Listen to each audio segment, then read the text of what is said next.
السلام علیکم۔ لبیک لبیک لبیک یا رسول اللہ۔ دوستو، میں نے آپ کو رات کو خبر سنائی تھی کہ امیر المجاہدین حضرت علامہ مولانا خادم حسین رضوی صاحب انتقال کر چکے ہیں۔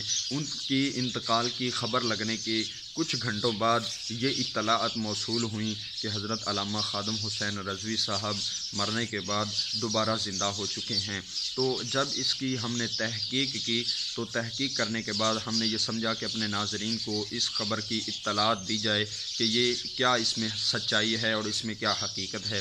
تو دوستو، جب حضرت علامہ خادم حسین رضوی صاحب ان کے بیٹے کا یہ کہنا ہے کہ انہوں نے اپنے والد صاحب کا ہاتھ ہلتا دیکھا اور انہیں یوں محسوس ہوا کہ ابھی ان کی سانسیں چل رہی ہیں، اور انہوں نے کسی کو بتایا، اور جب انہوں نے کسی کو بتایا تو ان کے بتانے سے خبر یوں پھیلی گویا کہ پورے ملک میں اس بات کی ہلچل مچ گئی کہ علامہ خادم حسین رضوی صاحب جو ہے مرنے کے بعد دوبارہ زندہ ہو چکے ہیں۔ لیکن اس خبر کی کوئی تصدیق، کوئی حقیقت نہیں ہے، اور ڈاکٹروں نے اس کا ڈیتھ سرٹیفکیٹ جاری کر دیا ہے، اور علامہ خادم حسین رضوی صاحب حقیقت میں انتقال کر چکے ہیں، اور آپ کے دوبارہ زندہ ہونے کی کوئی اطلاعات نہیں ہے، اور نہ ہی کوئی ایسی خبر کی تصدیق کی جائے اور نہ ہی کوئی ایسی خبر کو درست مانا جائے، بلکہ یہ سب مفروضے ہیں جو لوگوں نے پھیلا دیے ہیں۔ جب تک خبر کی تحقیق نہیں کی جاتی تب تک کسی خبر کو آپ نہ پھیلایا کریں۔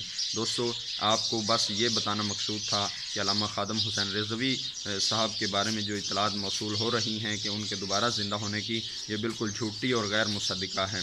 السلام علیکم۔